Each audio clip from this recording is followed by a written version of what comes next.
Hey guys, welcome back. DeFi, degens, drip, and farm for poverty. I'm your host, Drip Coach, dropping knowledge bombs on all Forex Shark related projects.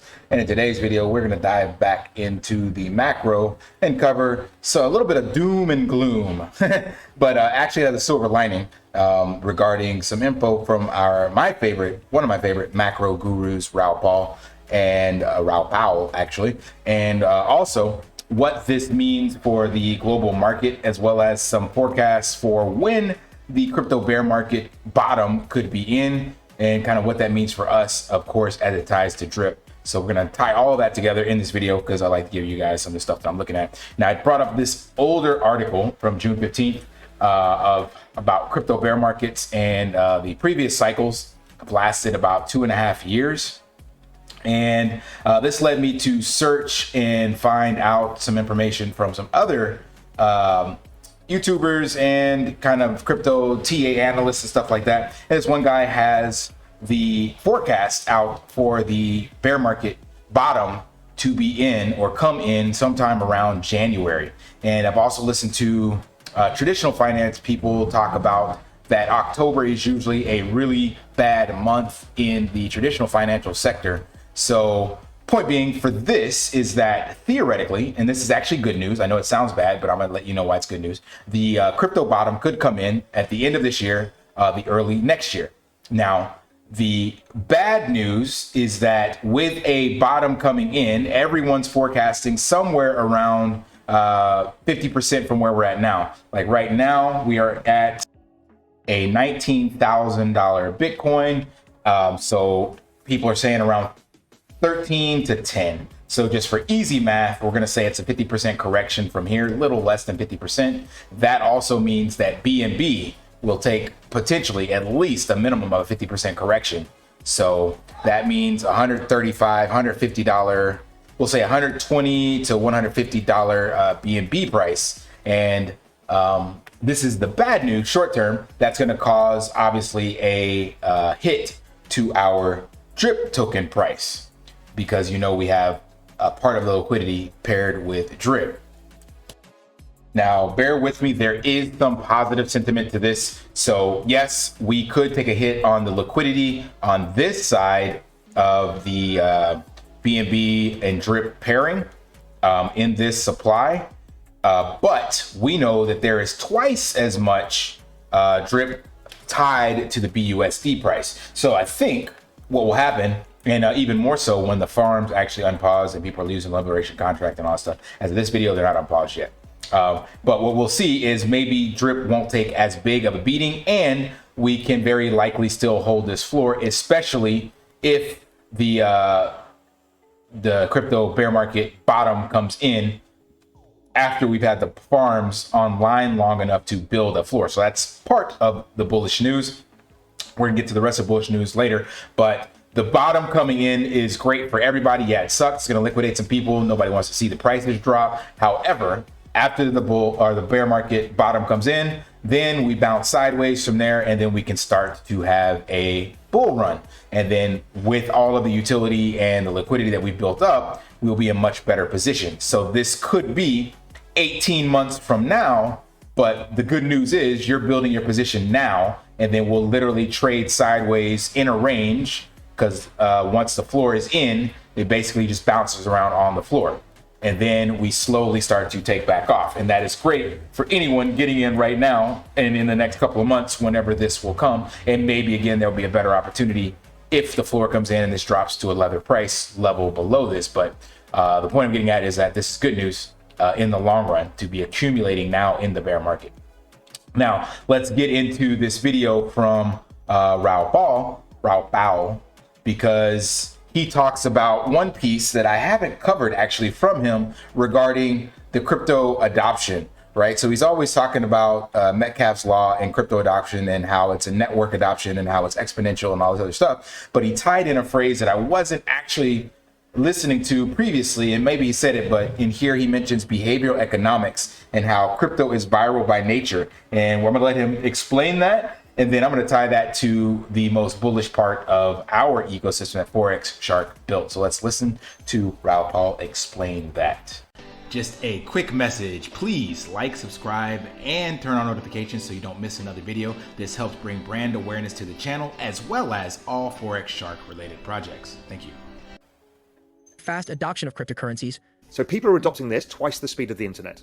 That's why it's been so profitable, but it's also very volatile. And it's very volatile because when the central banks remove liquidity, which they've done in 2013, 2015, and various other points, cryptocurrency collapses because there's less money around for people. And this particular example, what's just happened over the last year, is to do with the fact that most investors in crypto are actually retail investors, and they dollar cost average. So they put in some of their paycheck every month. Now the issue is if your paycheck's gone down, in purchasing power terms, you have less money to invest. So suddenly, cryptocurrencies are less active, the networks are less active, and the price has gone down. So does that change the long-term picture of the adoption of blockchain technology? Well, when you look at it and you see everybody from Nike to Gucci to Ticketmaster, you name it, all using blockchain technology, it's not going away. We're just in this period where it looks pretty ugly and feels pretty ugly. But then if you think of the big financial market participants that we've been waiting for to enter the market, some of them have. So these are the big pension funds and hedge funds and others.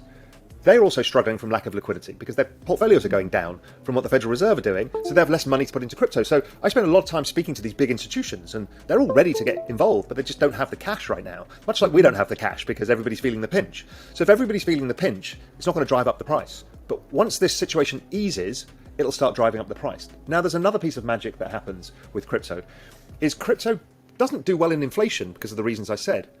But when the central banks start printing more dollars or euros or pounds or yen or whatever it is, that's called debasement of the currency, quantitative easing. And that is when crypto does really well. So one of the reasons I've been very closely following the prices in crypto recently is because as we start getting a worse and worse economy, we know eventually rate rises will give way to rate cuts. Quantitative tightening will go to quantitative easing, and those conditions are literally perfect for cryptocurrencies.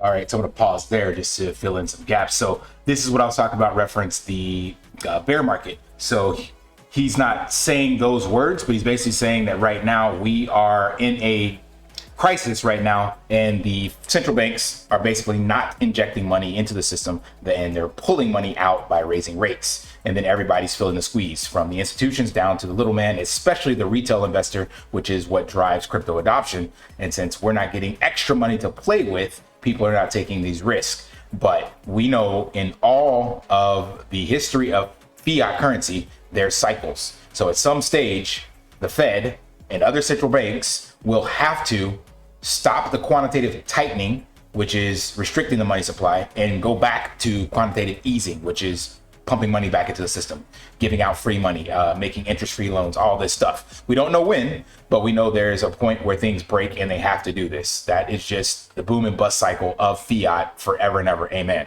So like I said, we're going to be in a great spot if you're accumulating now or paying attention to what's happening. It sucks. There's probably more pain to come, but if you can weather the storm, as he mentioned, there is definitely a pot of gold at the end of this rainbow. But let's get to the the behavior economics part. And you can see the markets are trying to test this out now. They've been basing for a while, since June mainly, as they start to watch the economy start slowing down dramatically and expecting the Federal Reserve to change course. There's two reasons. One, I think it resonates with people that it is a different answer to the financial mess that we live in. This hugely indebted economies driven by central banks and government policies, and people want a different way out. So it resonates as a narrative to people. But what's super powerful about crypto versus almost anything else is the fact of how it works with behavioral economics, because token systems are incentive systems by nature. So to explain it to you on a simpler level, Facebook is a viral set of products, whether it's Instagram, Facebook, WhatsApp. But we as users get to use those things, but we don't get any rewards except connecting with our friends or whatever. And the shareholders got rich as the network grew. So 3.5 billion people use Facebook technology right now. But with crypto, it's like we'd all been given Facebook shares. So imagine if every time you logged into Facebook or used Facebook, you got shares. So if you own part of the network, well, what are you going to do? You're going to tell everybody about it. Which is why you get this kind of weird world of everybody shilling cryptos, because it increases the size of the network and therefore the value goes up. So it's viral by nature. It's kind of designed to be viral. So it's very difficult to stop. That's the part I wanted to cover. So he talks about this behavioral economics and the token incentivized piece of it. And I had never really thought about it this way, especially in regards to social networking and how, yeah, we are incentivized to use these platforms. And it's that dopamine rush that we're looking for, the scrolling to see the next best thing, all this stuff. TikTok, they all do it really, really well. But as he mentioned, and even as Forex has mentioned, the only people that benefit are the ones who created these networks. And they're using this kind of psychology against us to keep us engaged with these platforms. But what I want to get in with Drip and Animal Farm, which is really ingenious the way it's designed. So he already mentioned that cryptos, that's why everybody's shilling the project, because they are incentivized to do so, because the more people they bring in, then the more it grows, right? So that is exactly what is in the model of Drip and Animal Farm. Right here on the Faucet, you have what? In order to get into the Faucet, you got to have a buddy link. You cannot get into this project without a buddy. That's the Faucet. Now, the Animal Farm has a referral code as well on the garden, on the farms, and the piggy bank.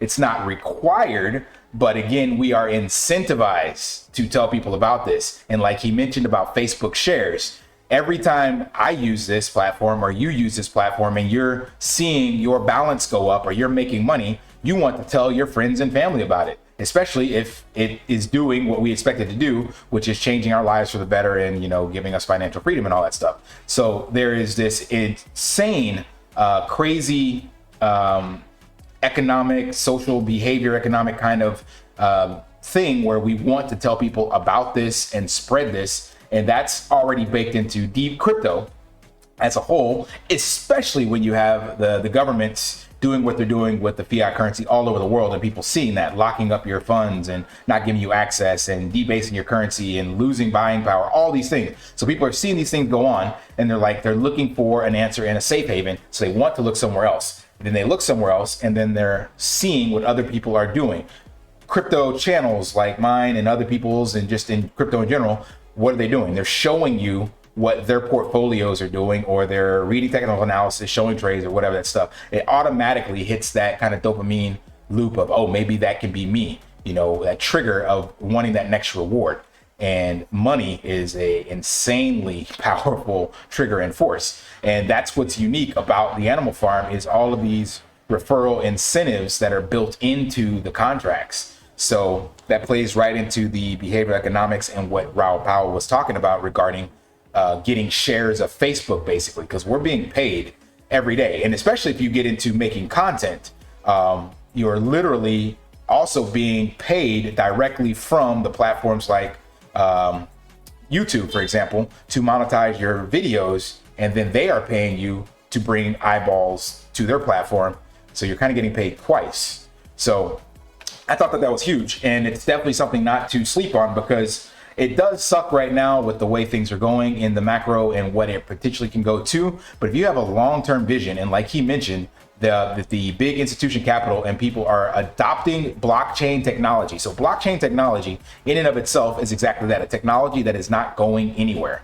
Now, these different platforms on this technology may change, and only some might last. If you go back to the .com, you'll find your Netscape browsers, your Ask Jeeves, your Alta Vista, all these different web crawlers, and prior to Google, all these different search engines, and some of them didn't make it, but the internet was there. That was a technology. Blockchain is literally just the next step in the internet, creating a decentralized internet in a way, but it's being tied with a financial vehicle on it. So anyway, I'm segueing off of this. So the point of this is that behavioral economics piece, and I thought that was really important because the sky's the limit for where we will go in the next 12 to 18 months. So nobody knows exactly when the bear market will finally hit the bottom and when we'll start to climb out. But if you follow any of the old cycles in traditional finance or crypto, we will trace down and then eventually go higher. So when you zoom out, which he was talking about at the beginning of this, you zoom out, Bitcoin is up and to the right, and any other cryptocurrency such as BNB or ETH will be up and to the right as well, because they provide real utility.